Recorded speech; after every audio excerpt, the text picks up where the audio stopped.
Good day, everyone. Presenting the Group 3, and we are now going to discuss a report, and this would be the continuation of Group Two's topic about site of the first mast and the Cavite Motany. And we are now move forward to retraction of Rizal and cry of Balintawak or Pugad Lawin. So in this juncture, let us know first the objectives of this topic. First, to know the meaning of retraction. Second, to know the retraction letter of Rizal. And the last one is to know and learn the truth about retraction of results. So what is retraction? A retraction is a public statement made about an earlier statement that withdraws, cancels, refutes, or reverses the original statement or ceases and desists from publishing the original statement. Ang ibig sabihin na itong retraction letter, lahat ng kanyang isinulat laban sa pamahalaang Kastila at sa simbahang Katoliko ay kanya nang binabawi. So, yan ang ibig sabihin o laman ng kanyang retraction. Rizal retraction letter was discovered by Father Manuel Garcia, CM in 1935. Its content has become favorite subject of dispute among academians and Catholic. It stated, "I declare myself a Catholic, and in this religion in which I was born and educated, I wish to live and die. I retract with all my heart whatever in my words, writings, publications, and conduct has been contrary to my character as son of the Catholic Church."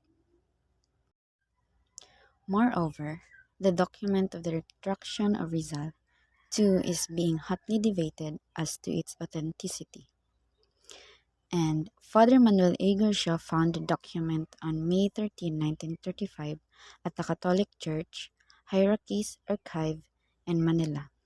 And Father P.U.P., a Spanish Jesuit, reported that as early as 1907, the retraction of Rizal was copied verbatim and published in Spain, reprinted in Manila.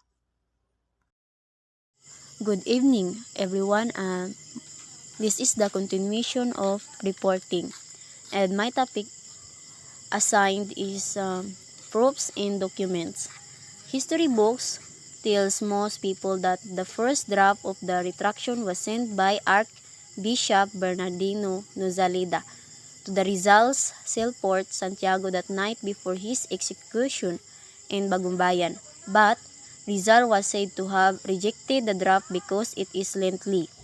And then Father Vicente Balaguer, a Jesuit missionary who befriended the hero during his exile in the Pitan. According to Balaguer, to his testimony, Rizal accepted a shorter retraction document prepared by the superior of the Jesuit Society in the Philippines. So, Balaguer's testimony says that he stayed most of the time and he witnessed that Rizal woke up several times and say sorry 4 times. Retraction needs to be confessed so that in the execution day, he is clean. There are 2 priests which are Father March and Villa Clara. And then Father Pupi is a superior Spanish Jesuit, a religious order of the Catholic Church, who copied and reported Rizal's retraction. He sent out Jesuits to Rizal's chamber to convince him to retract his anti-Catholic beliefs and his affiliation with the Mason. So that's all. Thank you. Cry of Balintawak. The first cry of revolution became the movement of the Filipinos to fight back on the tyrannical rule of the Spanish regime. So, the first cry of revolution o cry of Balintawak or sigaw ng Balintawak. Ito ay ipinahayag na katipunan at naging simula ng himagsikang Pilipino laban sa Imperyong Kastila upang makamit ang kasarinlan. It is called as the first cry, the Revolution of Independence. So, ipinahayag ng pamahalaan ng Pilipinas sa nangyari ang sigaw noong Agosto 23, 1963 sa Pugad-Lawi ng lungsod ng Quezon City. What happened? In this scenario, the Filipino story, the Sidulas are takasib and proclaim the start of fight for independence, the main goal. So, ang dahilan daw kung bakit nagsimula ang himagsikan ng Pilipino versus Emperyong Kastila ay ito ay ang pagpunit ng sidula or tax receipt bilang pagsuway sa batas at kautosan ng Espanya. Different version of First Cry. It has been authorized by Dr. P. Valenzuela, wherein he witnessed the event of himself. He was one of the right-hand man of Andres Bonifacio, who claimed that First Cry took place at Pugadlawin on August 23, 1896. However, on his first version, he stated that the event happened in Balintawak on Wednesday, August 26, 1896, when the events were still fresh on his memory. But later on, he claimed in his memoir that the cry took place on August 23, 1896 at Pugad, Laos.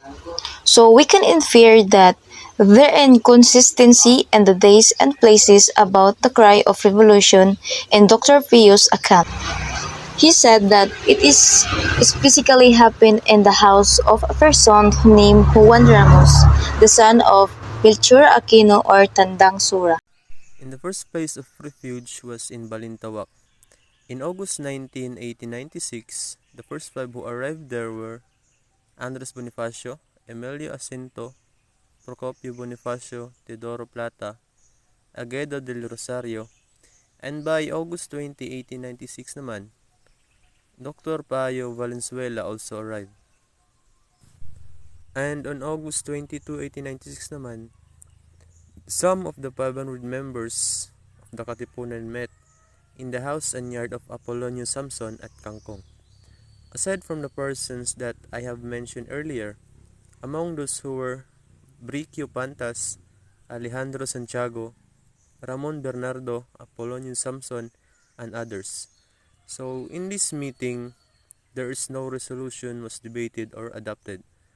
So their meeting was peaceful at the time. But not until on August 29, 1896. So it was held in Pugadlawin in the house, storehouse, and yard of Juan Ramos, son of Melchor Aquino, where over 100 members of the Katipunan met and carried out considerable debate and discussion. So in the second meeting, there was no peaceful at all. There were a lot of debating and discussion. But only one man protested and fought against a war, and that was Teodoro Plata. And aside from the person that I have mentioned earlier, among those present at this meeting were Enrique Cipriano, Alfonso Pacheco, Tomas Remigio, Sinforoso San Pedro, and others. And after the tumultuous meeting, many of those present tore their cedula certificates and shouted, "Long live the Philippines!" Santiago Alvarez account The Cry of Bahay Turo, August 24, 1896. This version of the cry was written by Santiago Alvarez, a well-known Katipunero from Cavite and a son of Mariano Alvarez. Santiago is a relative of Gregoria de Jesus, who happened to be the wife of Andres Bonifacio. Unlike the author of the first version mentioned, Valenzuela, Santiago Alvarez is not an eyewitness of this event. As a result, this version of him is not given of actual value as compared with the other versions, for authors of other accounts are actually part of the historic event. The account. We started our trek to Kangkong at about 11 that night. We walked through the rain-over dark expanses of muddy meadows and fields. Our clothes drenched and our bodies numbed by the cold wind. We plodded wordlessly. It was nearly 2 in the morning when we reached the house of Brother Apolonio Samson in Kangkong. We crowded into the house to rest and warm ourselves. We were so tired that after hanging our clothes out to dry, we soon asleep. the Supremo began assigning guard at 5 o'clock the following morning, Saturday 22 August 1896. He placed at a detachment at the Balintawak boundary in another at the backyard to the north of the house where we were gathered. So, the account of Santiago Alvarez stated in the first paragraph that they went through a tiring journey to the house of Apolonio Samson at Kangkong.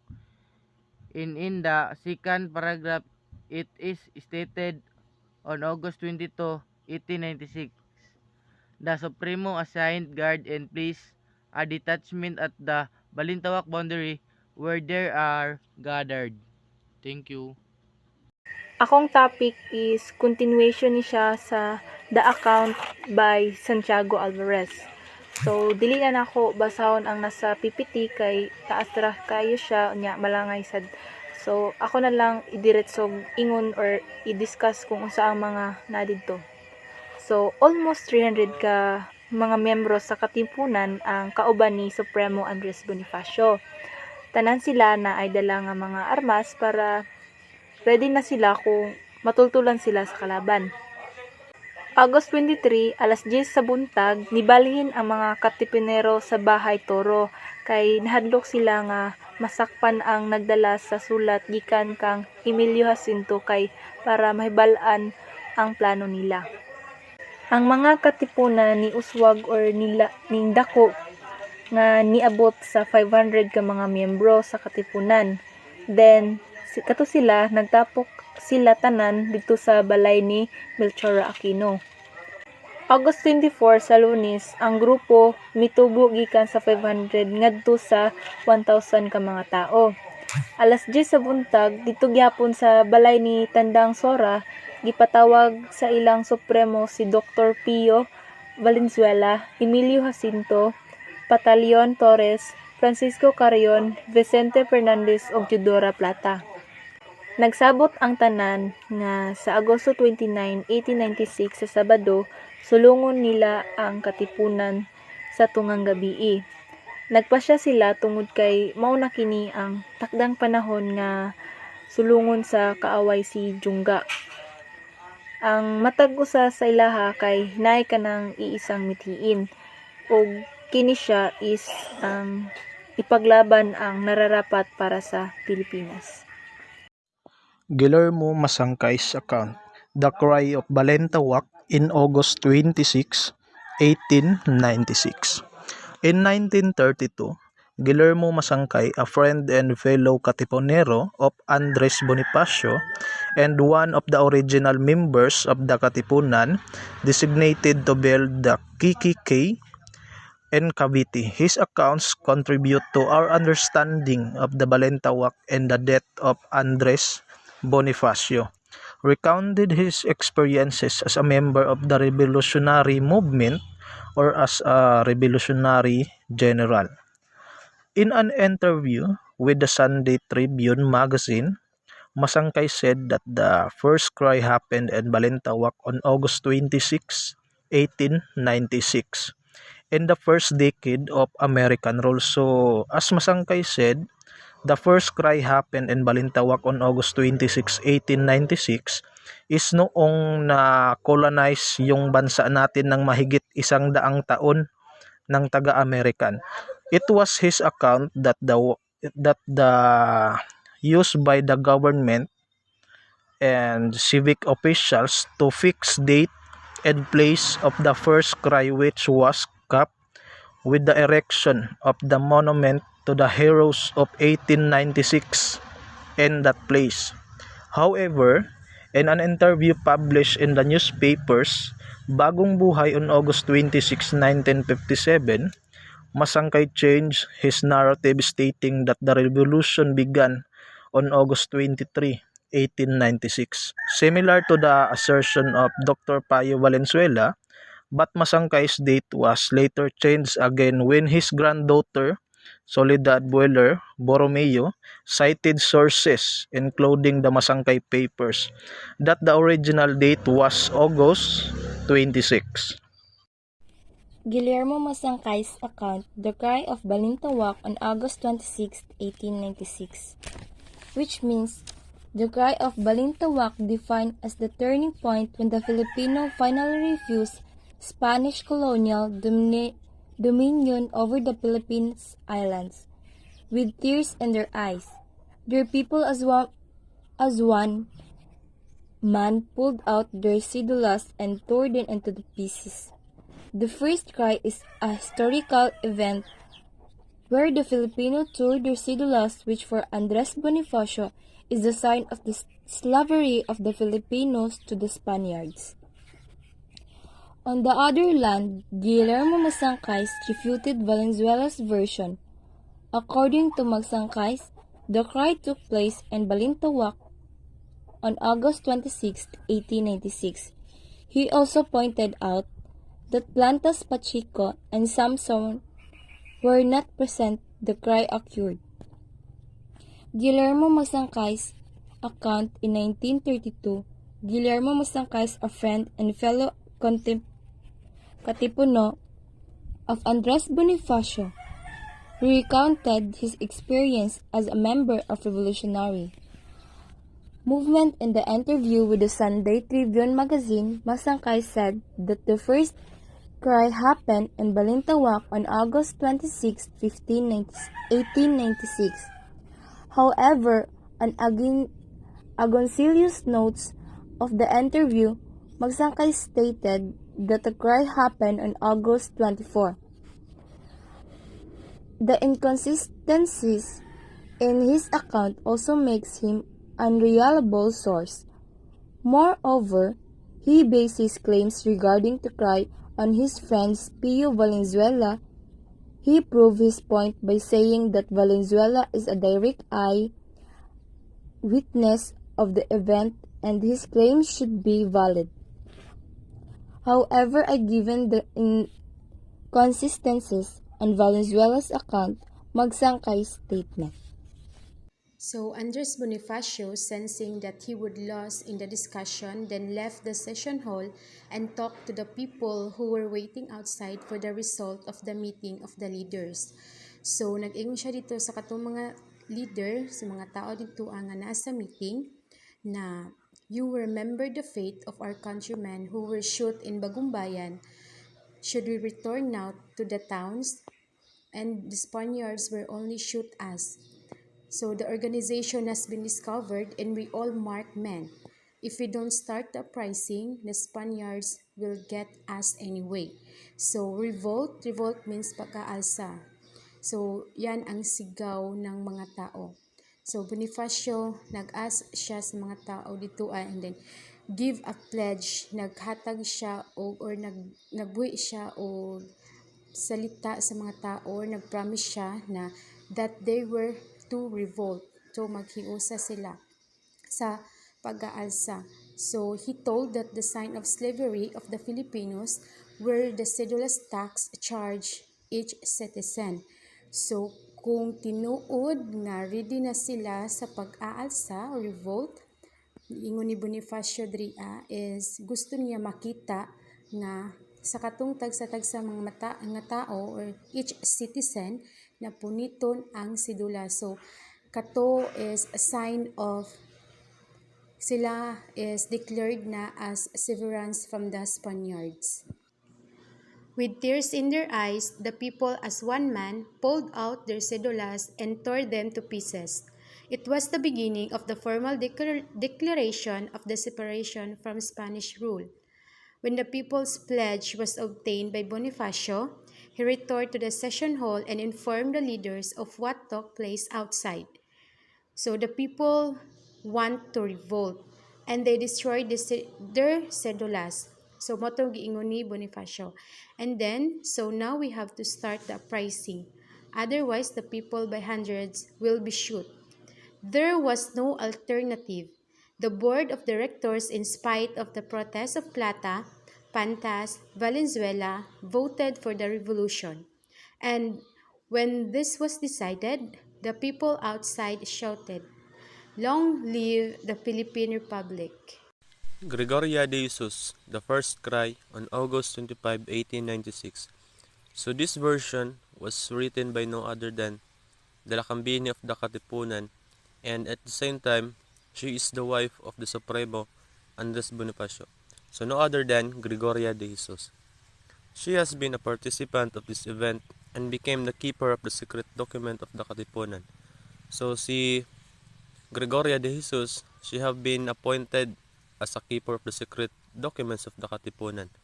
And after the revolution in August 1896, she lived with her parents in Caloocan, then fled to Manila when she was told that the Spanish authorities wanted to arrest her. When the Spaniard noticed that Gregoria de Jesus was a member of Katipunan and also a keeper of the secret documents, they took action on her and wanted to arrest her. Eventually, she joined her husband in the mountains and shared adversities with him. In her account, the first cry, it was happened in Caloocan on August 25, 1896. So the account of Gregoria de Jesus. The activities of the Katipunan had reached nearly all corners of the Philippine archipelago. So when the Katipunan was already known that even the Spaniards was already noticed about them, so some of their members were arrested, and because of that, they immediately returned to Caloocan. However, as we were closely watched the agents of the Spanish authorities, since they are already wanted at the time, the Spaniards won't let them fled that easily. And because of that, Andres Bonifacio and the other Katipuneros left the town after some days because they wanted to ensure the safety of the Katipunero. So Andres Bonifacio and some Katipunero were left behind. And it was then that the uprising began with the first cry for freedom on August 25, 1896. Meanwhile, I was with my parents. Through my friends, I learned that Spanish were coming to arrest me. So immediately, I fled town at 11 o'clock at night, secretly going through the rice fields of Tula Lorna, with the intention of returning to Manila. I was treated like an operation, for sad to say, in every house where I tried to get a little rest, I was driven away, as if people therein were frightened for their own lives. Later, I found out that the occupants of the houses which I had visited were seized and severely punished, and some even exiled. One of them was an uncle of mine, whom I had visited on that night to kiss his hands, and he died in exile.